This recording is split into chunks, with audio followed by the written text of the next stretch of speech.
இவ்வளவு தவறுகள் செய்கிற திமுக கூட்டணியிலிருந்து இனிமேலும் நாங்கள் நீடிக்க விரும்பல. அந்த கூட்டணியிலிருந்து நாங்கள் விலகுறோம். இப்போ நீ முடிவு எடுக்கலாம், நான் வெளியே போட்டா இல்லை தொகுதி எனக்கு வாங்கி தரியா இல்லை என்ன சொல்கிறேன் அப்படின்னு ஸ்டாலின் கோபத்தை காட்டினதா கேள்விப்பட்டேன். கூடுதல் இடங்களில் போட்டியிடணுங்கிறத அவர் மட்டுமல்ல, இன்றைக்கும் கூட்டணியில் உறுதிப்பட தொடர்கிறேன்னு சொல்கிற திருமாவளவனுக்கும் ஆசை இருக்குது. அப்போது தேமுதிகவுக்கு திருமாவளவனை விட அதிக இடம் கொடுத்தால் அது அந்த கூட்டணியில் சில முரண்பாடுகளை உரசல்களை ஏற்படுத்தும். இரட்டை இலக்கத்தை தொட்டாலே ஸ்டாலினுக்கு ஷாக் அடிக்கும். ஒருவேளை கொடுத்துருந்தா அவங்க ரொம்ப கணிசமாக திமுக தன் தொகுதிகளை இழக்க வேண்டியது. அதே அளவுக்கு அது எல்லாமே கொடுக்க அதிமுகவும் தயாராக இருந்தது. அது எம்எல்ஏ சீட் ஆகட்டும், தேர்தல் செலவுகளை கவனிச்சுக்கிறதாகட்டும், ஒரு ராஜ்யசபா இடம் கொடுக்கறதாகட்டும், போனதோட தேதி போட மறந்தது இப்போ நல்லா அழுத்தமாக நல்லா போல்டில் கூட போட்டு தரோன்ற அளவுக்கு எடப்பாடி தயாராக தான் இருந்தார். அப்புறம் ஏன் பிரேமலதா திமுக கிட்ட போனார் அப்படின்னா, அந்தந்த கட்சியினுடைய தலைவருடைய விருப்பங்க. யாரோ ஒருத்தர் ஏமாறதான் போறாங்க.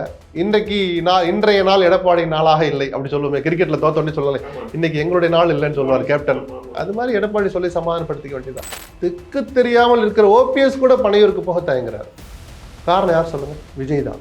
என்ன மாதிரி தனியா என்ன மாதிரி சொந்தமா ஒரு கட்சி ஆரம்பிச்சு 1% அட்லீஸ்ட் 1% வாக்கு வாங்கி காட்டுற அந்த தில் இருக்குதா, திராணி இருக்குதா? முதலமைச்சராக போற விஜய்க்கு, முதலமைச்சராக வாய்ப்புள்ள விஜய்க்கு இந்த ஒரு பாடி லாங்குவேஜ் கூடவே கூடாதுன்னு சொல்றேன். ஏதோ நம்ம தான் அப்படின்ற மாதிரிலாம் எவ்வளவோ பேரை பார்த்த உலகம் சார் இது. நீங்க யாரு சார்? கடவுளே எங்க வைக்கணுமோ அங்கே வைக்கிறவன் தான் மனுஷன். அதை புரிஞ்சுக்கோங்க. நீங்க 234 தொகுதியில் தோத்தா கூட விஜய் 1% வாங்க போறாருல, ஒரு கணிசமான வாக்குகள். இந்த 2 வருஷத்துல முதன்மை சக்தியா வளர்ந்து 30% தாண்டி இன்னைக்கு மக்கள் ஆதரவை பெற்றிருக்கிற நமக்கு அனுபவம் இல்லையா?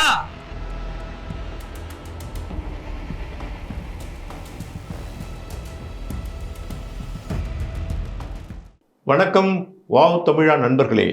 அந்த பக்கமா இந்த பக்கமா, எந்த பக்கம் தேமுதிக என்று அரசியல் ஆய்வாளர்கள் ஆளுக்கு ஒரு ஆளுடன் சொல்லிக் கொண்டிருந்த நிலையில் பிரேமலதா திமுக பக்கம் வந்துள்ளார். இது பற்றிலாம் பேசுவதற்காக மூத்த பத்திரிகையாளரும் மிகச்சிறந்த அரசியல் ஆய்வாளருமான திரு எஸ்பி லட்சுமண் நம்மோடு வந்துள்ளார். வணக்கம் சார். வணக்கம். சிவராத்திரி போனால் சிவசிவான குளிர் போயிடும்பாங்க. இப்போ சிவராத்திரி போனால் குழப்பமும் போயிடுச்சு போல இருக்கு. நீங்க சொன்ன மாதிரி ஒரு கட்சியை பற்றின ஒரு எதிர்பார்ப்பு முடிவுக்கு வந்திருக்கு. அவங்க என்ன முடிவெடுப்பாங்க அப்படிங்கிற மாதிரி. இன்னும் சில பேர் முடிவெடுக்க முடியாமல் அல்லது எந்த பக்கம் போறேன்னு தெரியாமல் இருக்கிறவங்களும் இருக்கிறாங்க. சரி. Doctor Ramadoss, OPS, doctor Krishnasamy, இப்படி தங்களுடைய செல்வாக்கு ஏதோ ஒரு வகையில் நிரூபித்தவர்கள், கடந்த கால தேர்தல் களங்களில் தங்களை அடையாளப்படுத்தி கொண்டவர்கள் இன்னும் சில பேர் இருக்கிறாங்க. ஒரு குழப்பம்னு நான் சொல்ல மாட்டேன். அவங்க தேமுதிக பார்வையில் அவங்களுடைய நலன், அவங்க கட்சியின் நலன், அதையெல்லாம் பார்த்து தான் ஒரு முடிவை எடுப்பாங்க. கடந்த சில வாரங்களாக ஆல்மோஸ்ட் தினசரி பிரேமலதா சொன்ன வார்த்தைகள் தான் இந்த எதிர்பார்ப்பு அதிகப்படுச்சதே தவிர யாரும் ஏதோ பத்திரிகையாளர்கள் வேறு வேலை இல்லாமல் எல்லாம் அதை பற்றி பேசிகிட்டு இருக்கல. ஜனவரி 9ஆம் சொல்லுவேன்னு சொன்னார், சொல்லுவாரான்னு ஒரு டிபேட்டு, ஏன் சொல்லலைன்னு ஒரு டிபேட்டு, அப்புறம் ஈஷா மையத்துக்கு யார் கூட போனான்னு ஒன்று, இல்லை திமுக இன்னைக்கு பாராட்டி இருக்கிறாங்களே, இல்லை மதுராந்தகம் மேடையில் இருந்தது தான் இறுதி வடிவம்னு உங்களுக்கு யார் சொன்னான்னு கேட்டார். இதையெல்லாம் கேட்க இன்னொரு யூகமும் சேர்ந்தே வர்றது இயல்பான ஒன்று தான் தேர்தல் காலங்களில். அதனால் அப்படிப்பட்ட சில எதிர்பார்ப்புகள் யூகங்களுக்கு இன்னைக்கு ஒரு முடிவு பண்ணி திமுக அணியில் போய் சேர்ந்திருக்கிறார். நான் என்ன நினைக்கிறேன்னா, இது எப்படி பார்க்குறேன்னா, பெரிய அதிர்ச்சி, ஒரு டேர்னிங் அப்படிலாம் பார்க்கல. திமுக அணிக்கு மிக நிச்சயமாக இது ஒரு கூடுதல் பலம் தான். எவ்வளோ பலம், என்ன நடக்கும், புரட்டி போட்டுருமா அப்படி இல்லை. ஒருத்தர் போய் ஒரு கட்சியில் சேர்ந்தாலும் அந்த ஓட்டு அவருக்கு திமுக அணி கிடைக்க போகணும்னு நினைக்கிறவன் நான். திமுக எந்த வித அந்த ஆஃபரில் இவங்க போய் அங்கே சேர்ந்தாங்க, திமுக கொடுத்ததை ஏற்றுக்கிட்டு அப்படின்னு ஒரு கற்பனையில் நினச்சி பார்த்தோம்னா, அதே அளவுக்கு அது எல்லாமே கொடுக்க அதிமுகவும் தயாராக இருந்தது. அது எம்எல்ஏ சீட் ஆகட்டும், தேர்தல் செலவுகளை கவனிச்சுக்கிறதாகட்டும், ஒரு ராஜ்யசபா இடம் கொடுக்கறதாகட்டும், போனதோட தேதி போட மறந்தது இப்போ நல்லா அழுத்தமாக நல்லா போல்டில் கூட போட்டு தரோன்ற அளவுக்கு எடப்பாடி தயாராக தான் இருந்தார். அப்புறம் ஏன் பிரேமலதா திமுக கிட்ட போனார் அப்படின்னா, வெற்றி வாய்ப்பு எதுக்கு அதிகம்னு அவர் ஒரு கணக்கு போட்டிருப்பார், அவர் பார்வையில் போட்டிருப்பார். அவர் இன்னைக்கு வெளிப்படையா சொன்ன மாதிரி எங்களுடைய கட்சியினுடைய பெரும்பாலான நிர்வாகிகள் திமுக பக்கம் போகணும்னு சொன்னாங்க. இதனால திமுக கிட்ட அற்புதமான கொள்கைகள் இருக்குன்னா அப்படி இல்லை. இருக்கு, கொள்கைன்னு ஒன்று இருக்குது, அவங்களுக்குன்னு இருக்குது. திமுக பக்கம் போனால் ஜெயிக்கலாம் அப்படின்ற அந்த ஒரு தேர்தல் காலத்து நியாயம்தான். கடந்த 4 தேர்தலாக அடுக்கடுக்காக 4 தோல்விகளை சந்திச்சிட்டாங்க தேமுதிக. ஆரம்ப வீரப்பனுடைய ஃபேமஸான ஸ்டேட்மெண்ட்டு, காலத்தின் கட்டாயம் வரல. தேமுதிக இது காலத்தின் கட்டாயமா? இது காலத்தின் கட்டாயம் மட்டும் இல்லை, காலத்தின் கோலம்னு சொல்லுவேன். ஏன்னா நானும் விஜயகாந்தோட நேரடியாக பல நேரங்களில் பேசியிருக்கேன், விவாதம் பண்ணியிருக்கேன். 2 வேலைகளும் சரியில்லைம்பாரு கட்சி தொடங்கின புதுசுல திமுக அதிமுக. அதில் காலம் அவரை ஒருத்தர்கிட்ட போய் ஒரு நேரத்தில் சேர்த்துச்சு, இப்போ இன்னொருத்தர்கிட்டையும் சேர்த்து அந்த வட்டத்தை முழுமைப்படுத்தி இருக்கு காலம். வேற வழி இல்லையா? இதை நான் கிண்டல் பண்ண மாட்டேன். அந்த நீங்க சொன்ன தொடர் தோல்விகள்னு, அந்த தோல்வி கண்ட இயக்கத்தை தொடர்ந்து நடத்துறதுல இருக்கிற கஷ்டங்களையும் நான் தெரிஞ்சவன். எவ்வளவு நெருக்கடி இருக்கும், பெட்டி வாங்கிட்டாங்க அது வாங்கிட்டாங்களா, வெளியில இருந்து நம்ம 1000 பேசலாம். ஒருவேளை வாங்கினா கூட வாங்கின பெட்டியை கொண்டு எங்க வைக்கிறது, யாருக்கு எதை கொடுக்கறது, சும்மா ஒரு ஜாலியாவே சொல்றேனே. ஒவ்வொருத்தருக்கும் சில நெருக்கடிகள் இருக்கும் தேர்தல் காலங்கள்ல. இப்ப நீங்க முடிவெடுக்கலாம், நான் வெளியே போட்டேன், இல்ல தொகுதி எனக்கு வாங்கி தெரியா, இல்லை என்ன சொல்றேன் அப்படின்னு கேட்கறவங்களை சமாளிக்கிறதாகட்டும். பிளஸ் விஜயகாந்த் மறைவுக்கு பிறகான முதல் சட்டமன்ற பொது தேர்தல் நினைக்கிறேன் இல்லையா, நாடாளுமன்ற தேர்தலும் அவங்க சந்திச்சாங்க விஜயகாந்த் மறைவுக்கு பிறகு. அதனால பிரேமலதாவுடைய ஆளுமை எந்த அளவுக்கு இருக்கும் அப்படின்றத பார்த்தா ஒரு வகையில ஒரு சாமர்த்தியம் தான் இது. என்ன கண்டிஷன்ல பேசிக்கிட்டு போனாங்க, என்ன வெளியில வந்தா பிரேமலதா எவ்வளவு சாமர்த்தியத்தை காமிச்சிருக்காரு, இன்னும் கொஞ்சம் கூடுதலா பாராட்டலாம். ஸோ வெற்றி வாய்ப்பையும் மனதில் வைத்து பிரேமலதா எடுத்த முடிவுன்னு தான் நான் பார்க்குறேன். ஸோ இது அவங்களுக்கு மஸ்ட் வின்ஸ். இது இந்த தேர்தலில் ஜெயிச்சு எந்த தேர்தலுமே ஒரு வெற்றி கிடைக்கும் யாருமே விரும்புவாங்க. இல்லை, மற்றவங்கெல்லாம் போன தேர்தலில் வெற்றி, இந்த தோல்வினாலும் ஒரு தொடர்ந்து தோத்துட்டே இருக்காங்க. இவங்களுடைய பர்சன்டேஜ் தனியாக நின்னா 1/2% தான் இருக்கு. ஸோ ஜெயிச்சே ஆகணும் அப்படிங்கிற ஒரு பிளஸ் பொதுச் செயலாளராக அவர் அந்த இயக்கத்துக்கு ஆண்ட பிறகு நடக்கிற முதல் சட்டமன்ற பொது தேர்தல். தன்னாலையும் இந்த கட்சியை வெற்றி பாதைக்கு அழைச்சிட்டு போக முடியும், 4 பேரை 8 பேரை 12 பேரை எம்எல்ஏ ஆக்க முடியும் அப்படின்னு நிரூபிக்க வேண்டிய கட்டாயமா இருக்கலாம். அரசியல் ஆளுமைன்னு மேடைகளில் பேசுறதுனாலே விஜயகாந்த் மனைவிங்கிறனால மட்டுமே வந்துடாதில்ல, அவருடைய செயல்பாடுகளும் அதை நிரூபிக்கிறதுக்கு சில வாய்ப்புகள் வரணும்ல.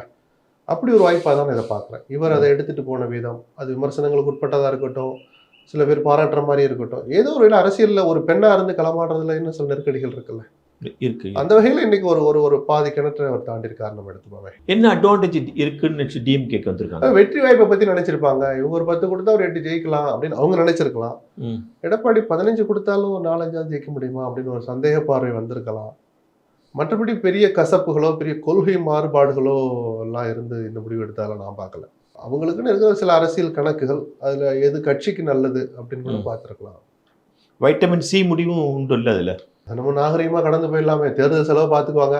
அதிமுக பக்கம் போயிருந்தாலும் அவங்களும் தேர்தலுக்கு செலவுக்கு பணத்தை நாங்கள் பார்த்துக்கிறோம், இவங்களும் நாங்கள் பார்த்துக்கிறோன்னு சொல்லியிருப்பாங்க. எவ்வளோ சீட் கொடுப்பாங்க நீங்கள் நினைக்கிறீங்க?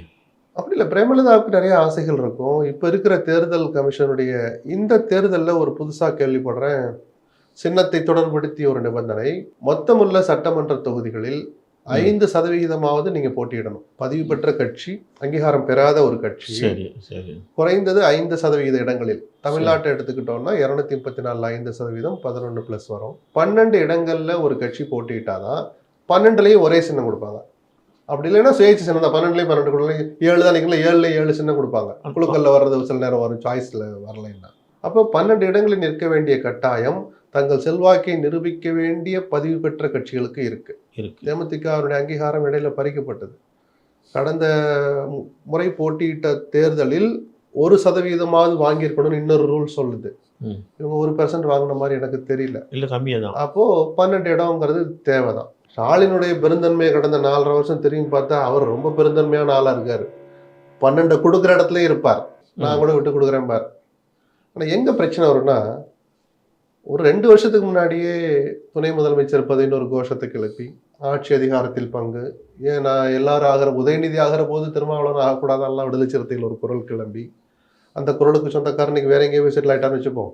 கூடுதல் இடங்கள்ல போட்டியிடணுங்கிறத அவர் மட்டுமல்ல, இன்றைக்கும் கூட்டணியில் உறுதிப்பட தொடர்கிறேன்னு சொல்ற திருமாவளவனுக்கும் ஆசை இருக்கு. அப்போ தேமுதிகவுக்கு திருமாவளவனை விட அதிக இடம் கொடுத்தால் அது அந்த கூட்டணியில சில முரண்பாடுகளை உரசல்களை ஏற்படுத்தும். எனக்கு என்ன கொடுக்குறோம், நீங்கள் வேற யாரும் கொடுத்தா அதை பற்றி கவலை இல்லைம்பார். காங்கிரஸ் ஒப்பிட மாட்டார், அது வேற மாதிரி அவங்க மேலே போயிட்டவங்க. தேமுதிகவுக்கு 12 கொடுத்தா குறைஞ்சது 12 திருமாவளவனை எதிர்பார்ப்பார். அப்படி இல்லைன்னா அது சுயமரியாதைக்கு இழுக்குன்ற ஒரு ஸ்டேஜில் அவர் நிற்பார். அப்போ 12 கொடுக்க மனசு இருந்தாலும் இன்னொரு 12 கொடுக்க என்கிட்ட 24 இல்லைன்னு ஸ்டாலின் நினைச்சாருன்னா, எனக்கு தெரிஞ்சு இரட்டை இலக்கத்தை தொட்டாலே ஸ்டாலினுக்கு ஷாக் அடிக்கும். தேமுதிகவுக்கு 10 இடங்கள் கொடுக்குறேன்னு ஒத்துக்கிட்டா கூட இங்க பிரச்சனை அவருக்கு வரும். ஏன்னா அதே 10 குறைஞ்சபட்சம் திருமாவளவன் எதிர்பார்ப்பார். இடதுசாரிகளையும் வைகோவையும் கூட அவர் சமாளிச்சிருவார். 6 வாங்கினீங்கல்ல, ஒரு 1 வாங்கிக்கோங்களேன், 7 இல்லை அண்ணே ஒரு 1 எனக்கு விட்டு கொடுங்கன்னா கூட வைகோ விட்டு கொடுத்துருவாரு. ஒரு பேச்சுக்கு சொல்றேன். ஸ்டாலின் மேல அவ்வளவு மரியாதை வச்சிருக்கிறவர் 5 இடங்கள்ல நின்னாலும் நிற்பார். ஒரு இடம் கூட கொடுங்கன்னா அண்ணனுக்கு கொடுக்கலான்ற பெருந்தன்மை ஸ்டாலினுக்கு இருந்தால் 7ஓட கூட நிறுத்துவார். திருமாவளவனை அப்படி நீங்க டீல் பண்ண முடியாது. 10 இடம் நீங்கள் தேமுதிக கொடுத்துட்டீங்கன்னா. அதையெல்லாம் மனசுல வச்சு நான் என்ன நினைக்கிறேன்னா, 10 கூட அவர் ஒத்துட்டு இருக்க மாட்டாரோன்னு தோணுது. ஒருவேளை கொடுத்திருந்தா அவங்க ரொம்ப கணிசமா திமுக தன் தொகுதிகளை இழக்க வேண்டியது. 8, 7, 9 கொடுத்தா ரொம்ப கம்மின்னு நம்ம எதை வச்சு ஃபார்முலா இல்ல இத்தனை காலமா 35 இடம் கொடுத்து 41 இடம் கொடுத்தெல்லாம் கூப்பிட்ட கட்சி தான் தேமுதிக. ரொம்ப கம்மியா கொடுத்தா இதுக்கு தான் நீ இத்தனை வருஷம் இத்தனை காலமா நீ பேசினியா அப்படின்னு ஒரு தொண்டனுக்கு ஒரு அதிருப்தி சரி, இருக்கும். அப்படி பார்த்தா 12 வாங்கிட்டு போறான்னு வச்சுங்க. அப்ப இந்த கட்சியோட ஒருத்தர் 12 தானான்னு 4 பேர் கேட்க தான் செய்வான். கொஞ்சம் ஒரு டீசென்ட். பேச்சுக்கு சொல்றேன் நான். டீசென்ட் குறைஞ்சதுன்னு ஒருத்தருடைய பார்வை இருக்கு. எவ்வளவு அதிகமா கொடுத்தாலும் அந்த கட்சிக்கு பெருமை தான், சந்தோஷம் தான், அந்த கட்சிக்காரன் சரி, சந்தோஷப்படுவான். கூட்டணி நெருக்கடிங்கிற யதார்த்தமும் ஒன்று இருக்குல்ல. இப்ப காங்கிரஸ் கட்சி தன்னுடைய டோனை கொஞ்சம் குறைச்சிக்கிறோம். ஏன்னா இன்னொரு கட்சி வந்திருக்குப்பா, வின்னிங் ப்ராபபிலிட்டி கொஞ்சம் கூடுது உங்களுக்கு அப்படின்னு சொல்லி கொஞ்சம் கன்வின்ஸ் பண்ண பார்ப்பார். இல்லை இது வந்து கேட்குறியா இல்லையா என்ன சொல்ற அப்படின்னு கொஞ்சம் ஸ்டாலினுக்கும் கொஞ்சம் ஒரு கம்ஃபர்ட் ஜோன் வந்திருக்கும். சும்மா வரல, அவங்க போட்டி போட போற இடம் கொஞ்சம் குறைச்சிக்கிட்டு தான் இந்த கம்ஃபர்ட்ல வந்து நிற்கிறாரு அவர். ஸோ எல்லாருமே புரிஞ்சுக்கணும், புரிஞ்சுக்க வைக்கிற அளவுக்கான அந்த தலைமை பண்பை ஸ்டாலின் காட்டணும். கடந்த 3 தேர்தலில் அவர் காட்டினார். இந்த முறை அது கொஞ்சம் கடினமான பணியா இருக்கும். எப்படி சமாளிக்கிறாருன்னு பார்க்கணும். சரி, தேமுதிக முதல் முறையாக திமுகவோட சேருது. ஃபர்ஸ்ட் டைம் இதுதான். ஏற்கனவே அவங்க ஏடிஎம்கேயோட சேர்ந்து இருந்திருக்காங்க. அது ஒரு நேச்சுரல் அலையன்ஸுங்கிறப்பலே சில பேர் சொல்கிறாங்க. தொண்டன் வந்து ஒத்து போவானா இதுக்கு? இல்லை, தொண்டன் இதை ஏற்றுக்கலைன்னு எப்படி சொல்கிறது? நம்ம கட்சி ஜெயிக்கணும், அடையாளப்படுத்தப்படணும், அங்கீகாரம் வாங்கணும், நம்ம இந்த லைம்லைட்டில் இருக்கணும், சட்டமன்றத்தில் நம்ம குரல் ஒலிக்கணும்னு அந்த உணர்வுள்ள ஒரு தொண்டனும் எந்த இயக்கத்து தொண்டனும் ஆசைப்படுவான். சீமான் பின்னாடி இருக்கிற தம்பிமார்களும் அப்படிதான் ஆசைப்படுவான். திமுக நம்ம தெருவிலேயே கத்திட்டு இருக்கோமே, நம்ம குரலை இங்கே ஒலிக்கணும் போல. அண்ணன் தனியாகவே நின்றுட்டு இருக்காரு, ரைட்டு, ஒரு வகையில் துணிச்சல்காரர் தான். வேற யாரும் தலை நிமித்தி அப்படி பேச முடியாது. ஏன் ஓட்டு இவ்வளோ இருக்குன்னு கிளைம் பண்ற உரிமை இன்னைக்கு யாருக்குமே இல்லை, எக்ஸப்ட் சீமான் 214 கேண்டிடேட்டை போட்டுட்டு. அப்போ அவங்களுக்கு இருக்கிற அந்த ஏக்கம் வேற, அதே ஏக்கம் இவங்களுக்கும் இருக்குல்ல சார். அப்போ ஏதாவது ஒரு பெரிய கட்சியோட கூட்டணி, அதிமுகவில் சேர்ந்திருந்தாலும் நீங்க இந்த கேள்வி கேட்பீங்க, நானும் இதே பேர் தான் சொல்லுவேன். இல்ல திமுக தொண்டன் நான் சொல்றேன். திமுக தொண்டன் இந்த அவங்களுக்கு ஒரு கூடுதல் பலம் சார். நீங்க விஜயகாந்த் மேல அபிமானம் இருக்கிற சினிமா பற்றுள்ளவர்கள் ஒரு பக்கம், அவர் சார்ந்த சமுதாயத்து நபர்கள் ஒரு பக்கம் அப்படின்னு எனக்கு தெரிஞ்சு ஒரு 10 மாவட்டங்கள்ல தேமுதிகவுடைய இருப்பு கண்ணுக்கு தெரியும். அதுவும் விஜயகாந்த் மறைவுக்கு பிறகான முதல் சட்டமன்ற தேர்தல், அது நாடாளுமன்ற தேர்தலே கொஞ்சம் எதிரொலிச்சது நம்ம பார்த்தோம். விருதுநகர்ல அவ்வளவு பெரிய டைட்ல கொண்டு விட்டாரு விஜய் பிரபாகரன், மாணிக் தாக்கூரை. சரியா? பட் அதிமுக சப்போர்ட் தான், ஒரு பெரிய கட்சியினுடைய சப்போர்ட்னு பொது பேர் வச்சுக்கோங்களேன். அதுக்கு சற்றும் குறையாம என்ன இன்னைக்கு செல்வாக்குல திமுக இருக்கிறாங்க. அதே திமுக சப்போர்ட்ல போறபோது இன்னும் கொஞ்சம் வெற்றியே பிடிச்சிடலாம்ப்பா, கொஞ்சம் அதிகார பலம் இருக்கு, பண பலம் இருக்கு அப்படின்றது இதோ ஒரு இயக்கத்துல சேர்ந்து நம்ம வெற்றியை பெறணும்னு தான் யாரும் நினைப்பாங்க. ஸோ இது திமுக போனி ஒன்று ரிஷிவந்திய மஷான்கிட்ட உண்ணாவிரதம் ஆரம்பிச்சிட்டாங்களா? திமுக கூட்டணியில் பிரேமலதா இணைந்ததை எதிர்த்து விஜயகாந்தோடைய உண்மையான தொண்டர்கள் உண்ணாவிரதத்தை தொடங்கினார்கள் அப்படின்லாம் எதிர்பார்க்காதீங்க. ஒரு வகையில் சந்தோஷம் தான் படுவான். தலைமை முடிவெடுத்தா கட்சி நலனுக்கு தான் ஏற்றுக்கிற மனப்பக்குவம் உள்ளவங்க தான் பொதுவாகவே தமிழ்நாட்டுக்காரர்கள்னு நான் பார்க்கறேன். யாராவது 1-2 பேர் வேலை இல்லாமல் அல்ல நிஜ உணர்வு காயப்பட்டவங்க சில இதை காட்டலாமே தவிர தேமுதிக அப்படி எதிர்த்து குரல்கள் கொடுக்கலாம் யாரும் இல்லை. பட் தேமுதிகக்கு ஒரு தொகுதிக்கு 2500 பேருக்கு மேலே இருக்காங்க, நீ நம்புறீங்களா? 2500 கூட நீங்க ஏன் ஃபிக்ஸ் பண்றீங்க? 500 பேர் கூட இருக்கட்டுமே. அந்த 500ல நீங்க 21 தேர்தல் ரிசல்ட் எடுத்து பாருங்க. 147 ஒருத்தர் ஜெயிச்சிருப்பாரு, 340 போச்சுப்பான் இருக்கிறாரு ஒருத்தர். எடுத்து பாருங்க, நிஜமா 40 தொகுதிகள் 5000க்கு கீழே, அந்த 5000 சுத்தி, அது பல தொகுதியில் 1000க்குள்ள. மந்திரிமார்களே 1000 சில்லறையில ஜெயிச்சுட்டு தோத்துட்டும் இருக்கிறாங்க. துரைமுருகனே பிலோ 1000 சார், ரகுபதி 1000+. இது மாதிரி பல தொகுதிகள் இருக்கு. அதிர்ச்சியான ரிப்போர்ட். ரொம்ப ஆராயல, ஏதோ முதல் முறையா ஸ்டாலின் முதலமைச்சரானதுனால கவனம் அப்படி போயிடுச்சே தவிர அவர் அறிவித்த திட்டங்கள், அவருடைய செயல்பாடு, அவருடைய பெருந்தன்மை, அவருடைய பாடி லாங்குவேஜ் இப்படி நம்ம கவனம் போச்சு. எனக்கு தெரிஞ்சு அந்த 21 சட்டமன்ற தேர்தலில் தொகுதி வாரியா மாவட்ட வாரியா யாரும் பெருசா அலசுனீங்கன்னா பல உண்மைகள் வெளியில வரும். நான் இடையில ஒரு நாள் சொல்லி காமிச்சேன், நீங்க கலைஞர் பையன் அரசியல கலைஞர்ல பாதியாவது பண்ணுங்கன்னு ஸ்டாலினுக்கு சொல்லிட்டு இருந்தேன். இந்த மாதிரி பேட்டிகள் மூலமா 125 இடம் தான் திமுக ஜெயிச்சது. திமுக உறுப்பினர்கள் போட்டியிட்ட தொகுதிகளில் 125 பேர் தான் ஜெயிச்சாங்க. வேல்முருகன் மாதிரி, ஈஸ்வரன் மாதிரி, உதயசூரியன் சின்னத்தின்னவங்க சில பேர் இருக்கிறாங்க, ஒரு 7-8 பேர் இருக்கிறான்னு வச்சுப்போம். மெஜாரிட்டிக்கு 8 இடம் தான் சார் கூடுதலாக ஜெயிச்சாங்க.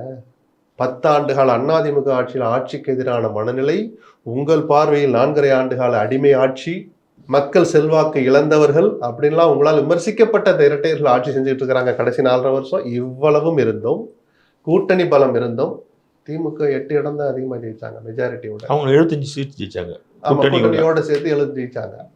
அப்போ அந்த அளவுக்கு ஒரு நெருக்கத்துல ஒரு ரிசல்ட்டை கடைசி லேட்டஸ்ட் தேர்தல் அதானே, சட்டமன்ற தேர்தல் அதானே சார் லேட்டஸ்ட் 21 தானே, அதை எடுத்து வச்சு புரட்டி பார்த்தா தேமுதிக எவ்வளவு ஒரு அவசிய தேவைன்னு 2 கட்சிக்கும் தெரிஞ்சனால 2 பேரும் போய் பேச்சு நடத்தினாங்க. அதனால இவங்க திமுக எந்த அதிமுக போய் சேர்ந்திருந்தாலும் அதிமுக ஒரு கூடுதல் பலம் தான் நான் சொல்லுவேன். குறைச்ச ஓட்டுல வந்து நிறைய ப்ராப்ளம் வருங்கிறதுனால தான் திமுகவும் இதை நம்ம விட்டுறக்கூடாதுன்னு நினைச்சிச்சோம். வேல்முருகனை கூட விட அவர் தயாரா இல்லை சார். ஒன்று மறந்து படிப்பார் அசம்பிளியில், இங்கே வா வேல்முருகன், என்ன உனக்கு பிரச்சனை கூப்பிட்டு கேட்குறாருல, ஏன் வேல்முருகன் போனால் திமுகவுடைய வெற்றி வாய்ப்பு பறிப்போம்னா 4 தொகுதினால அந்த 4 வேல்முருகனால அவங்க பிரச்சனை வரக்கூடாதுன்னு நினைப்பார்ல. இப்படி ஒரு இயக்கத்தை எப்படி விட்டு கொடுப்பாங்க? அதுக்குனால இவ்வளோ போட்டி நடக்குது. ஈசா யோகா மையம் போனீங்கன்னா பிரேமலதா பிடிச்சிடலாம் சார் அப்படின்னு எதுக்கு துரத்திட்டு போறீங்க? எப்படியா நம்ம மணிக்கு இழுக்கணும்னு தானே. அதனால தான் சில 100 வாக்குகள் கூடாது. விஜய் என்கிற ஒரு பிரபலம் வந்து கணிசமான வாக்குகளை எல்லா கட்சியிலிருந்தும் பறிப்பார்னு ஒரு தியரி ஓரளவுக்கு உறுதிப்படுத்த முடிகிற போது, அது யாரிடம் எவ்வளவு பறிப்பார்னு தெரியாத போது ஒவ்வொரு 100 வாக்கும் முக்கியமாக தான் படுது எந்த இயக்கத்துக்கும், ஆட்சியை பிடிக்க நினைக்கிற இயக்கங்களுக்கு. ஸோ இந்த சமயத்தில் எடப்பாடி கொஞ்சம் ஏமாந்துட்டாரோ? அப்படி நினைக்கல. அவர் சில முயற்சிகளை எடுக்க தானே செஞ்சார். இந்த சட்டமன்றம் நடந்துட்டு இருக்கும் போதே அருளை கூப்பிட்டு உள்ள பேசினாருங்கிறாங்க பாட்டாளி மக்கள் கட்சியுடைய மல்லிகை. எதுக்கு? ஒரு முயற்சி தானே. எப்போ அப்பா பையன் சண்டையில் அப்புறம் வச்சுங்க, அப்போ ஐயா வர சொல்லு அப்படின்னு கூட சொல்லி அனுப்பிச்சிருக்கலாம்ல. அவர் முயற்சியில் எடுக்க தானே செய்யறாங்க. சரி சுதீஷ், நீ அதிமுக பக்கம் போ, நான் திமுக பக்கம் போறேன், பிரேமலதா 2 காரை ரெடி பண்ணி அங்கிட்டு போன இங்கிட்டு போன அனுப்ப முடியுமா? யாரோ ஒருத்தர் ஏமாறதான் போறாங்க. இன்றைய நாள் எடப்பாடி நாளாக இல்லை அப்படி சொல்லுவோம். கிரிக்கெட்ல தோத்தோடனே சொல்லலாம், இன்னைக்கு எங்களுடைய நாள் இல்லைன்னு சொல்லுவாங்க கேப்டன். அது மாதிரி எடப்பாடி சொல்லி சமாதானப்படுத்திக்க வேண்டியது. ஆனால் ஒரு மெகா கூட்டணி அமைப்போன்னு சொல்லிக்கிட்டு இருந்த நேரத்தில் அதுக்கான வாய்ப்பு கொஞ்சம் குறைஞ்சிடும். வலுவான அணின்னு நான் சொல்லுவேன், குறைச்சி மதிப்பிட மாட்டேன். அன்புமணியும் தினகரனும் சேர்ந்த பிறகு அதனால் ஏற்பட போகிற சில கெமிஸ்ட்ரி இதெல்லாம் கணக்கில் வச்சு பார்த்தா அதிமுக சுலபமாக நீங்கள் தள்ளிட்டு போயிட முடியாது. ஆனால் திமுக வீழ்த்துவதற்கு போதுமா அப்படின்னு கேட்டால் போதாதுன்னு சொல்லுவேன் இன்னைக்கு இருக்கிற சூழல். யார் தேமுதிக வந்து அந்த பக்கம் கூட போலாம், ஆனா அதுக்கான வாய்ப்பு பெருசா இல்லை அப்படின்னு ஒரு வருஷம். சரி, இப்ப அதுவும் அடைபெற்று போச்சு இல்லையா? பிரேமலதா மட்டும் இல்ல, இன்னும் முடிவெடுக்காமல் இருக்கிற டாக்டர் கிருஷ்ணசாமியோ, ஓபிஎஸ்ஓ, டாக்டர் ராமதாஸோ அவர் ஆட்சி அதிகாரத்திலே பங்கு தரேன்னு சொல்லிட்டாரு. பனையூர் ஈஸியர்லான்னு இருக்கு, ஒரு எட்டு போயிட்டு வந்துருமேன்னு போகலையே. இத்தனைக்கும் ஒரு திக்கு தெரியாத இடத்துல நிக்கிறார் ஓபிஎஸ். திக்கு தெரியாமல் இருக்கிற ஓபிஎஸ் கூட பனையூருக்கு போக தயங்குறார். காரணம் யார் சொல்லுங்க? விஜய் தான். அவர் பண்ண மறுக்கிற, பண்ண விரும்பாத அரசியல் தான் காரணம். அரசியலை பண்ணல சார், அரசியலா பண்ணவே இல்லை. அப்ப இவரை நம்பி நம்ம எப்படி போறது அப்படிங்கிற தயக்கம் இருக்கலாம். அப்படி ஒரு அரசியல் தேவையான ஒரு கூச்சம் கலந்த ஒரு வெறுப்பு இருக்கலாம். இது வளர்கிற கட்சிக்கும் ஆட்சியை பிடிக்க நினைக்கிற ஒரு தலைவருக்கும் அழகல்ல. அவருக்கே இந்த அதீத தன்னம்பிக்கை பாராட்டுக்குரியதுதான். ஆனா அது ஒரு எச்சரிக்கை கோடு மாதிரி. கொஞ்சம் ஸ்லிப்பாச்சுன்னா அது மமதையா திமிரா மாறிடும், ஆணவமா மாறும். இன்னும் நான் சொன்ன இன்னொரு இதுல கூட, விஜய் இளைஞர் தான். அரசியலை பொறுத்த வரைக்கும் விஜயனுடைய வயது இளைஞருக்குரிய வயது தான். 50ங்கிறது பெருசு இல்லை, அரௌண்ட் 50ங்கிறது. இன்னும் போக வேண்டிய தூரம் எவ்வளவோ இருக்கு, கத்துக்க வேண்டியது எவ்வளவோ இருக்கு. ஏதோ ஒரு மாய பிம்பத்துக்குள்ள போய் அவர் சிக்கிக்கிட்டார் அல்லது சிக்க வைக்கப்பட்டிருக்கிறான்னு பாக்குறேன். அவருடைய பாடி லாங்குவேஜ் ஒன்றும் ரசிக்கிற மாதிரி இல்லை. துரதிருஷ்டவசமா நான் இதை சொல்றேன், கொஞ்சம் வருத்தப்பட்டு இதை நான் சொல்றேன். ஏதோ நம்ம தான் அப்படின்ற மாதிரிலாம் எவ்வளவோ பேரை பார்த்த உலகம் சார் இது. நீங்க யாரு சார்? கடவுளையும் எங்க வைக்கணுமோ அங்க வைக்கிறோம் தான் மனுஷன். அதை புரிஞ்சுக்கோங்க. நீங்க கடவுள் மேல இருக்கிற பயம் வேற, பக்தி வேற. அந்த கடவுள் எங்க வைக்கணுமோ அங்க வச்சுட்டு அவன் பாட்டுக்கு வேலையை பார்த்து போயிட்டே இல்ல. அவரை சுத்தி இருக்கிறவங்க இப்ப நடக்க போற ஒரு வேவ் அடிக்க போது அதுல எல்லாம் களி ஆயிடும் சார். அந்த நான் இப்போ சொல்ற ஜனநாயகம் சொல்லி ஏற்றி விட்டாங்க. ஏன் நடக்காதா? ஏன் விஜய் முதலமைச்சர் ஆக மாட்டாரா சார்? நான் ஆகட்டும். அப்படி ஆக போற விஜய்க்கு, முதலமைச்சராக போற விஜய்க்கு, முதலமைச்சராக வாய்ப்புள்ள விஜய்க்கு இந்த ஒரு பாடி லாங்குவேஜ் கூடவே கூடாதுன்னு சொல்றேன். புரியுதுங்களா? நான் விஜய் தாராளமா வரட்டும் சார், ஜனநாயக நாடுது, இது நடக்காதுன்னு சொல்லணும். நம்மளாம் உட்காந்து கணக்கு போட்டுட்டு இருக்கோம். என்னது 4 அணியில இது என்ன பணபலம், அதிகார பலம், திமுக ஒரு ஸ்டெப் அகட்டா. என்னை பார்த்து கூட 4 பேர் கேட்பான், காலம் என்னை பார்த்து கேட்கும். என்ன சொன்ன நீ? ஒரு ஸ்டெப் திமுக முன்னாடி இருக்கா, அட முட்டாலே இங்க பாரு ரிசல்ட்ன்னு சொல்கிற அளவுக்கு விஜய் கூட அபரிமிதமான வெற்றியை பெறட்டுமே. நடக்காதுன்னு நம்ம நீங்களும் நானும் எழுதி தர முடியாது. இருக்கிற யதார்த்தங்களை வச்சு நம்ம ஒரு கணக்கு போடுறோம். அப்படி ஒரு வாய்ப்புள்ள விஜய் இப்படி ஆணவம் என்று சந்தேகப்படுகிற அளவு கூட நடந்துக்க கூடாது. மமதை என்கின்ற ஒரு ஒரு தவறுதலா புரிஞ்சுக்கொள்ளுற அளவு கூட அவர் நடந்துக்க கூடாதுன்ற எதிர்பார்ப்புல சொல்றேன். ஏன், நாளைக்கு உங்களுக்கு எனக்கு நம்ம எல்லாருக்கும் அவர் முதலமைச்சர் ஆகிறதுக்கு ஆசைப்படுறாரு. நல்ல நேரமோ கெட்ட நேரமோ ஆயிட்டா அவர் இப்படி இருக்கக்கூடாதுங்கிற ஆதங்கத்தில் நான் இதெல்லாம் சொல்றேன். நான் மதிக்க கத்துக்கணும் சார். மேடைகள்ல அவர் மட்டும்தான் பேசணும், வேற யாருக்கும் சேர் போடக்கூடாது. பல மேடைகள் இப்ப அப்படிதான் இருக்கு. இது நல்லது இல்லை, அழிவு பாதைக்கு தான் நான் ஒரு புதிய கலாச்சாரத்தை ஏற்படுத்தன்னு அவர் சொல்றாரு. இது நல்லது இல்லைன்னு சொல்லிட்டேன், மீதி கடவுள் விட்ட வழி. இதுல இன்னொரு விஷயம் சொல்றாங்க, தேமுதிகவை வந்து திமுக அவசரமா இழுத்ததுக்கு காரணம் காங்கிரஸ் வந்து சமீபத்தில் ஒரு மாசமா ஏகப்பட்ட சிக்கல் பண்ணிட்டு இருக்காங்க, கூட்டணிக்குள்ள குழப்பத்தை ஏற்படுத்துறாங்க, அவங்களுக்கு ஒரு வார்னிங் கொடுக்குறாப்புல கூட இது அப்படிங்கிறாங்க. அப்படி பார்த்தா இந்த காங்கிரஸ் சில்மிஷம் சேட்டை எல்லாம் காங்கிரஸ்னு சொல்ல மாட்டேன், அந்த இரண்டு பேருடைய ஒரு உரிமை குரல் அப்படின்னு டீசெண்டாக சொல்லலாம், சேட்டைன்னு நான் சொல்லுவேன். இது 2 மாசமா தான் நடக்குது. ஆமாம். ஆனால் தேமுதிகவோட பேச்சு என்ன பண்ண போறிய, தேர்தல் கை கட்டுற தூரத்தில் வந்துடுச்சு அப்படின்னு வேலு பேச ஆரம்பிச்சு பல மாதம் ஆயிடுச்சு. இதெல்லாம் அதுக்கு இதுக்கும் தொடர்பு இருக்க மாதிரி தெரியல. ஆனால் இந்த கூட்டணி அமைந்த பிறகு நான் சொன்னேன்ல, ஸ்டாலின் ஒரு கம்ஃபர்ட் ஜோனுக்கு வந்திருக்கிறாருன்னு. அவர் போட்டியிட போகிற இடங்களையும் குறைச்சிக்கிட்டு தான் நடக்க போகுது. நீங்கள் எத்தனை 5 கொடுத்தாலும் அதில் ஒன்றா திமுக இலக்க தான் போகணும். போட்டியிட்ட இடங்களோட ஒன்று குறைச்சிக்க தான் வேணும். அல்லது ஏற்கனவே போட்டியிட்ட ஒரு கட்சி, ஒரு தனிநபர் கட்சியோ ஏதோ வெளியில் போகணும். அப்படி வச்சு பார்த்தா அந்த இழப்புகளை தாங்கி கொண்டு அந்த கம்ஃபர்ட் ஜோனுக்கு வந்திருக்கிற ஸ்டாலின் காங்கிரஸ் கிட்ட கொஞ்சம் கடுமை காட்டணும் அவசியம் இல்லை. அவங்க பேசின பேச்சுக்கு அவர் ஒரு அறிக்கையே விட்டுருக்கலாம். அவ்வளோ கோபம் இருந்தால் நியாயமான கோபம் சொல்லுவேன், இஷ்டம்னா இல்லாட்டி போய்கிட்டே இருன்னு சொல்லியிருக்கலாம். அந்த அளவுக்கு அழிச்சாட்டியம் பண்ணாங்க அந்த 2 பேருமே. ஏன்னு அழிச்சாட்டியம் சொல்றேன்னா, மாணிக் தாக்கூர் வெளியிட்ட ஒவ்வொரு கருத்தும் ஒரு நிஜமான காங்கிரஸ் தொண்டனுடைய கருத்து தான், யாருமே தப்பு சொல்ல முடியாது. ஆனால் சொல்கிற இடம் அதுவா, சொல்கிற சூழல் இப்போ இருக்கா? பிரேமலதா கேட்கலாம், எனக்கு ஆட்சியில் பங்கு கொடுத்தா நாங்கள் வருவோன்னு. டாக்டர் கிருஷ்ணசாமி கேட்கலாம், நான் 3 முறை முதலமைச்சராக இருந்தவன், எனக்கு குறைஞ்சபட்சம் மூத்த அமைச்சர் பதவி கொடுத்தீங்கன்னா நான் வரேன்னு ஓபிஎஸ் கேட்கலாம். ஏன்னா அவர் எந்த அணியிலையும் நிற்கலை, எந்த அணியிலும் இன்னும் சேரலை, பொதுவெளியில் பத்திரிகையாளர் சந்திச்சு அந்த கோரிக்கையை வைக்கலாம், ஏற்றுக்கிறவங்க என்னை கூப்பிடுங்கன்னு சொல்லலாம். கூட்டணி தொடர்கிறதுன்னு ஒரு இன்டாக்டா இருக்கிற கூட்டணியில் இருக்கிற ஒரு கட்சியை சேர்ந்த ஒரு தனிநபர் வெளியில போய் இந்த மாதிரி நீங்க பண்ணீங்கன்னா அது எப்படி நீங்க எடுத்துப்பீங்க? எந்த கட்சி சுயமரியாதையும் சொரணையும் உள்ள எந்த கட்சி தலைவர் அதை ஏற்றுக்குவார்? ஸ்டாலின் கோபத்தை காட்டினதா கேள்விப்பட்டேன், தப்பே இல்லை. ஆனால் அவருடைய அந்த அசாத்திய பெருந்தன்மை தான் அதை வெளிப்படையாக சொல்ல விடாமல் தடுத்து வச்சிருக்குன்னு பார்க்குறேன். ஸோ காங்கிரஸுடைய அந்த உரத்த குரல், புலிப்பாய்ச்சல் இப்போ கொஞ்சம் குறையும். டீசெண்டாக பேச்சு நடத்தினா எப்போ அவங்கெல்லாம் வந்துட்டாங்க, கூடுதலாக வெற்றி வாய்ப்பு வந்துடுச்சு, நானும் கொஞ்சம் விட்டு கொடுக்குறேன், நீங்களும் கொஞ்சம் விட்டு கொடுங்க. என்னது விட்டு கொடுக்குறதா? நாங்கள் 40 கேட்டுட்டு ஆரம்பிப்பாங்க, சரி அதே 25 வாங்கிக்கோ அப்படின்னு ஒரு ஆரம்பிப்பார். சரி குறைஞ்சி ஒரு 2-3 கூட கொடுங்கன்னு அவங்க செட்டில் ஆக வாய்ப்பு இருக்கு. ஸோ இந்த ஜோனில் கொண்டாந்து திமுகவை குறிப்பாக ஸ்டாலினை கொண்டாந்து நிறுத்தி இருக்கு இன்னைக்கு நடந்த நிகழ்வு. இப்போ காங்கிரஸ் வந்து வெவ்வேறு கழக குரல்லாம் கேட்டுகிட்டே இருக்கு. அவங்க என்னதான் ஐடியாவில் இந்த மாதிரி பண்ணிட்டு இருக்காங்க. இது வந்து ராகுல் காந்தியோட ஆசீர்வாதத்தோடு நடக்குதா, யாரோட ஆசீர்வாதம்? ஒரு பக்கம் பார்த்தா பிரவீன் சக்கரவர்த்தி ஓகேங்கிறாரு, அவர் பாட்டில் இந்த டோன்லேயே அவரும் பேசுறாரு. இல்லை, டோன்ங்கிறதெல்லாம் கௌரவமான வார்த்தை சார். பிரவீன் சக்கரவர்த்தி பேசுனதெல்லாம் அக்கிரமம் சார்.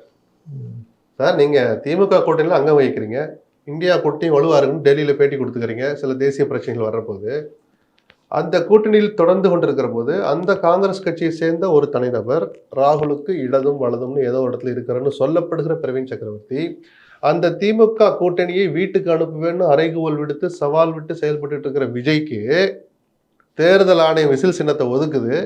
இவர் குதூகலிக்கிறார், விசில் ஊதியாச்சு தமிழ்நாடு சட்டமன்ற தேர்தலுக்குங்கிறாரு. அப்ப நீங்க யாரு? உங்க நோக்கம் என்ன? நிஜமான காங்கிரஸ்காரன் அந்த வேலையை செய்வானா? புரியுதுங்களா? இதைத்தான் நான் சேட்டேன்னு சொன்னேன், அக்கிரமம்னு நான் சொன்னேன். இவ்வளவு தவறுகள் செய்கிற திமுக கூட்டணியிலேருந்து இனிமேலும் நாங்கள் நீடிக்க விரும்பலை, அந்த கூட்டணியிலேருந்து நாங்கள் விலகுறோம்னு காங்கிரஸ் அறிவிச்சுட்டு அன்னைக்கு சாயங்காலமே வல்லூர் கோட்டத்தில் மெரினா பீச்சுக்கிட்ட சிவானந்தா சாலையில் போலீஸ் அனுமதிக்கிற இடங்களில் கூடி நின்று விசில் நல்லா ஊதுங்க. யார் வேணான்னா திமுக ஆட்சிக்கு சங்க விசில் மூலமாக ஊதுறோன்னு ஊதுங்க, உங்களுக்கு அந்த உரிமை இருக்குல்ல. தோழமை தொடருதுன்னு சொல்லிட்டு இந்த சேட்டை பண்ணக்கூடாது. அப்போது இவர் ஒருத்தர், மாணிக் தாக்கூர் ஒரு எம்பி தான், மக்களவையில் காங்கிரஸ் கட்சியுடைய கொறடாங்கிற ஒரு அடையாளப்படுத்தப்பட்ட அங்கீகரிக்கப்பட்ட பதவியில் இருக்கிற ஒருத்தர், அவரும் இதே மாதிரி வலதுகரம்னு சொல்லப்படுகிற ஒருத்தர். அப்போ ராகுலுக்கு இடதும் வலதுமாக இருக்கிற 2 தனிநபர்கள் ஒரு முறை அல்ல, இருமுறை அல்ல, அகில இந்திய தலைமை கண்டிச்ச பிறகு தினசரி மெசேஜ் போட்டுட்டு இருக்கிறாங்க, ட்விட்டர் போடுறாங்க. சோசியல் மீடியாவில் ஆக்டிவாக இயங்குற ராகுல் அமைதியாக இருக்கிறான்னு சொன்ன போதுதான் நீங்கள் ராகுல் தூண்டி விடுறாரான்னு கேட்டபோது நான் மௌனமாக இருந்தேன். இல்லை சார், அவர் அப்படிலாம் இல்லை சார். என்ன சார் அவரை போய் இப்படி சொல்லிட்டீங்க அப்படின்னு என்னால் சொல்ல முடியலையே. ராகுலுடைய அந்த கள்ள மௌனம் எவ்வளோ யோக்கியமற்றதுன்னு புரியுதா இப்போ உங்களுக்கு? அவங்க என்ன நிலைப்பாடாலும் எடுக்கட்டும் சார், அவங்க எந்த அணியிலையும் போய் சேரலாம், அது வேறு, அது அவங்களுடைய உரிமை. தோழமை தொடருதுன்னு சொல்லிட்டு ஒருத்தருங்க இந்த சேட்டை பண்ணுறாங்க. அதை நீங்கள் வேடிக்கை பார்த்தீங்கன்னா அவர்கள் செய்கிற தவறை விட 2 மடங்கு தன் மௌனத்தின் மூலமாக செய்தவர் ராகுல். நான் ஏதோ ஒரு வகையில் கொஞ்சம் புரிஞ்சுக்கிட்டு தான் அவருடைய இன்னொரு குரலாக அல்லது கட்சியின் அதிகார அமைப்பை எடுத்துக்கிட்டா கூட உச்சபட்சத்தில் தலைவருக்கு அடுத்த இடத்துல இருக்கிற வேணுகோபால் கூட்டணி தொடரும்னு சொல்லிட்டு போயிட்டார். ஸோ அதுக்கப்புறம் அது அப்படியே கொஞ்சம் அமைதி ஆகும்னு தான் நான் பார்க்குறேன். செட்டில் ஆகிடுவாங்க. நான் ஏற்கனவே சொன்ன மாதிரி பழைய டோனில் பேச முடியாது. 40 கொடுக்குறீங்களா இல்லை நான் விஜய் கிட்ட போக அப்படின்லாம் ரொம்ப உறக்க பேச முடியாது. அதுக்கு மீறி காங்கிரஸுடைய தலையெழுத்து, திமுகவோட தலையெழுத்து. ஒன்று நடக்கணும்னு நினச்சா தான் நடக்கும். நடக்க வாய்ப்பு குறைவுன்னு தான் நானே சேஃபாக சொல்ல முடியும். அங்கே விஜய் வந்தாருன்னா அங்கே ஆட்சியை பிடிச்சிடலாம். பாண்டிச்சேரியில் அபரிதமான செல்வாக்கு இருக்கு. விஜய் வந்தாருன்னா அங்கேயும் கூட நம்ம என்ஆர்ட்ட இருந்து ரங்கசாமிகிட்ட இருந்து ஆட்சியை பிடிங்கலாம். அப்போ தமிழ்நாட்டை பற்றி கவலைப்பட மாட்டீங்கள? எங்க சார் நீங்க கட்சி நடத்துறீங்க? தமிழ்நாட்டை பழி கொடுத்து தான் நீங்க கேரளாவில் ஆட்சியை பிடிக்கணும்னா அப்போ தமிழ்நாடு காங்கிரஸ்காரன் என்ன வேற என்ன கேட்கறது? நம்ம சொல்லுங்க. இப்போ விஜய் கிட்ட போயிடாதீங்கன்னு தடுக்கிற வேலை சந்திரசேகருக்கோ லட்சுமணனுக்கோ கிடையாது. தான் வாங்குற ஓட்டு ஒரு பொலிட்டிக்கல் ஃபேஸ் தனக்கும் தன் கட்சிக்கும் தன் அணிக்கும் கிடைக்கிறதுக்கான அற்புதமான வாய்ப்பு காங்கிரஸ் தாவேக்காக்கு போனா விஜய்க்கு கிடைக்கும். 234 தொகுதியிலையும் தோத்தா கூட விஜய் 1% வாங்க போறாருல, ஒரு கணிசமான வாக்குகள். அந்த வாக்கு அவர் காமிச்சு 29 நாடாளுமன்ற தேர்தலில் அவர் ஒரு கம்ஃபர்ட்டாக உட்கார்றதுக்கு அது பயன்படும். காங்கிரஸ்க்கு என்ன கிடைக்கும்? நாங்களும் பார்த்தீங்களா 18% வாங்கிட்டோம் அப்படின்னு நிரூபிக்கிற கட்டாயம் காங்கிரஸ்க்கு காலம் போன கடைசியில் இத்தனை வருஷத்து கட்சிக்கு அது தேவையா, இல்லை விஜய்ங்கிற வளர்கிற கட்சிக்கு அந்த வாக்கு சதவீதம் தேவையா? விஜய்க்கு தான் தேவை. ஸோ காங்கிரஸ் அங்கே போனால் விஜய்க்கு தான் முழு பலமும் கிடைக்குமே தவிர, முழு பலனும் கிடைக்குமே தவிர காங்கிரஸுக்கு ஒரு துளி கூட அதனால பிரயோஜனம் கிடைக்காது. ஏன்னா ஒரு இடமாவது ஜெயிப்பாங்களான்னு சந்தேகம் வரும். ஏன்னா கன்னியாகுமரியில் எந்த பெரிய இயக்கம் இல்லாமலே காங்கிரஸ் ஜெயிச்ச காலங்களும் உண்டு. அங்கே நீங்கள் 2-3 இடங்கள் ஜெயிக்கலாம். ஏன்னா மீனவர்கள் மத்தியில் விஜய்க்கு செல்வாக்கு இருக்கு, கடலோர மாவட்டங்களில். அண்ணன் விஜயனுடைய வருகை, அவருடைய சேர்க்கை சில தொகுதியில் உங்களுக்கு வெற்றியை கொடுக்கலாம். அதனால வேதாரண்யம் சரி, அப்போ நீங்கள் தமிழ்நாட்டில் பாருங்க, நாங்கள் துணிச்சலாக ஒரு முடிவு எடுத்தோம். 3 இடம்னாலும் நாங்கள் துணிச்சலுக்கு கிடைத்த பரிசுன்னு கூட நாளைக்கு ப்ரெஸ் மீட்டில் சொல்லுவாங்க காங்கிரஸ்காரவங்க. டெல்லியில் எப்படி அரசியல் பண்ணுவீங்க? மதவாத பிஜேபியை எதிர்த்து எப்படி குரல் கொடுப்பீங்க? சொல்லுங்க சார். வெறும் காங்கிரஸால மட்டும் அது பண்ணிட முடியுமா? நீங்கள் ஒரு கட்சியாக வெளியே போனால் அப்புறம் இந்தியா கூட்டணிங்கிறது எங்க? ஐ ஒரு பக்கம், என் ஒரு பக்கம், டி ஒரு பக்கம் பிச்சுக்கிட்டு போனால் எங்க இந்தியா?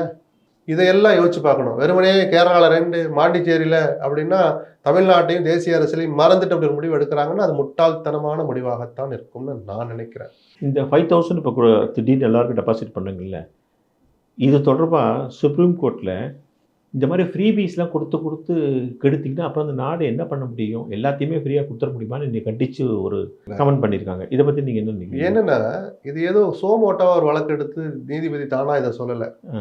பிஜேபி சேர்ந்த ஒரு வழக்கறிஞர் வழக்கு போடுறாரு. 5 மாநில சட்டமன்ற தேர்தல் வரப்போகுது, இப்படியெல்லாம் அறிவிச்சுட்டு இருக்கிறாங்க, அறிவிக்க போறாங்க, நீங்க தடுத்து நிறுத்துங்கன்னு. நான் கேட்குறேன், அப்போ மகாராஷ்டிராவில், பீகாரில், ஹரியானாவில், கர்நாடகாவில் தேர்தல் நடக்கிற போதெல்லாம் அவ்வளவு அள்ளி வீசினாங்களே. அள்ளி வீசிட்டு தேர்தல் முடிஞ்சிச்சு, மகாராஷ்டிராவில் ஜெயிச்சோன்னே எங்களால் கொடுக்க முடியலன்னாரு. இப்போ இறந்தாரு அஜித் பவார். நாங்கள் சொன்னது நிஜம்தான், ஆனால் சிலர்லாம் எங்களால் கொடுக்க முடியல ஓபனா ஒத்துக்கிட்டாரு. அப்போ அன்னைக்கு பொய் வாக்குறுதி மாதிரி கொடுத்த போதெல்லாம் இந்த உபாத்தியாயா எங்கே போனார்? அப்போ மேற்கு வங்கம், கேரளா, தமிழ்நாடுன்னு எங்கே நடக்கிற போது உங்களுக்கு அந்த சுயமரியாதையும் நாட்டின் மீதான அக்கறையும் நாட்டின் கஜானா மீதான அக்கறையும் விழிச்சுக்கிறதுனா இதை விட திருட்டுத்தனம், யோகியமற்ற செயல் வேறு எதுவுமே கிடையாது. அற்புதமான கருத்து, நான் மறுக்கலை. இவ்வளோ நாள் எங்கே போனீங்க?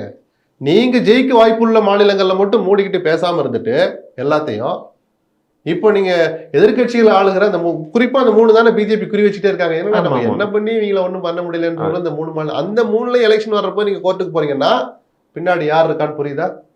இதைத்தான் நேர்மையற்ற அரசியல்னு சொல்கிறோம். அப்போ நீங்கள் ஜெயிக்கணுங்கிறதுக்காக, உங்களுடைய எதிரியை தோக்கடிக்கணுங்கிறதுக்காக என்ன வேணாலும் பண்ணுவீங்களா? நீதித்துறையவே விளைப்பீங்களா? ஒரு கேஸ் தனக்கு முன்னாடி வர்றபோது தலைமை நீதிபதி தன் மனசாட்சிப்படி, சட்டப்படியோ ஒரு தனி மனிதராகவும் இந்த கருத்துக்களை சொல்றாரு, நான் தப்புன்னு சொல்லலை.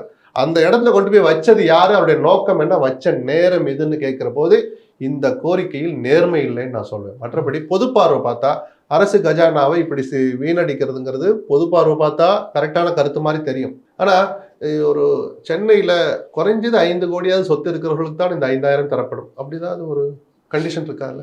ஏழைப்பட்ட பாவப்பட்ட ஜனங்க தானே சார் அந்த 1000 ரூபா போகுது மாசந்தோறும். அதுல சில விஷயங்கள் தேவையில்லாதது. எப்போ அந்த என்னப்பா விட்டா என்ன, அயன் பாக்ஸ் வரைக்கும் கொண்டு போறீங்களப்பா, வாஷிங் மிஷின் எல்லாம் கொஞ்சம் விட்டுருங்கப்பா அப்படின்னு கூட நம்ம சொல்லலாம். இந்த பண உதவி இருக்குல்ல, 1000 ரூபாய் கொடுக்கறதோ, அரிசியை குறைஞ்ச விலைக்கு 1 ரூபாய்க்கு அரிசி கொடுக்கறதோ, இந்த மாதிரியான ஏழைகள் வயிற்றில் பால் வார்க்கிற விஷயங்களை இதை ஃப்ரீபீன்ற கட்டத்துக்குள்ளே கொண்டு வரக்கூடாது. ஆனால் சொஃபிஸ்டிகேட்டட் இருக்கு பாருங்க, அடுத்து வாஷிங் மெஷின், கிரைண்டர் அப்படின்னு, நீ இல்லைனாலும் ஏதோ ஒன்று வச்சிருக்க போறான், அல்லது அம்மிக்கல்லையோ ஆட்டுக்கல்லையோ ஆட்டிட்டு போக போறான். அந்த மாதிரி விஷயங்களை தவிர்க்கலான்னு ஒரு ஸ்ட்ரீம்லைன் பண்ணுனா நான் அதை ஏற்றுக்குவேனே தவிர, ஒட்டுமொத்தமா ஏழைகளுக்கு போற எல்லாமே தேவையில்லை. அவன் எப்படி வேலைக்கு போவானா? இப்போ 1000 ரூபா வாங்குறான், எத்தனை பேர் வீட்லயே முடங்கி கிடக்குறான்? சரி, இந்த 1000 ரூபா எத்தனை நாளைக்கு தேவை வரும்? 3 நாள் 4 நாள் சுருக்கி வச்சாலும் 10 நாளைக்கு வருமா? 11 நாள் அவன் எங்க போவான்? வேலைக்கு போய் தானே ஆகணும். வேலைக்கு போய்கிட்டு தான் இருக்கிறான். தலைமை நீதிபதி ஒரு பொது பார்வை பார்த்திருக்கிறார். தன் முன்னால் ஒரு வழக்கு வந்ததுனால அந்த கருத்துக்களை சொல்லியிருக்கிறான்னு தான் நான் பார்க்கிறேனே தவிர, இது ரொம்ப ஆரம்பிச்சு விட்டாங்க. ஆரம்பத்திலேருந்து எல்லா ஸ்டேட்லயும் யாராலையும் இதை தடுக்க முடியாது. ஆனா நான் திரும்ப சொல்றேன், ஸ்ட்ரீம்லைன் பண்ணுங்க. அடிப்படை தேவைகள் தவிர தேவையற்ற விஷயங்களை சொல்ல வேண்டாம் அப்படின்னு ஒரு சுய கட்டுப்பாடு வராத வரைக்கும் சட்டத்தால் இதை தடுக்க முடியும்னு நான் நினைக்கிறேன். ஸோ பல விஷயங்களை உங்களுக்கே ஒரு பாணியில் அற்புதமாக சொன்னீங்க. வணக்கம். நன்றி.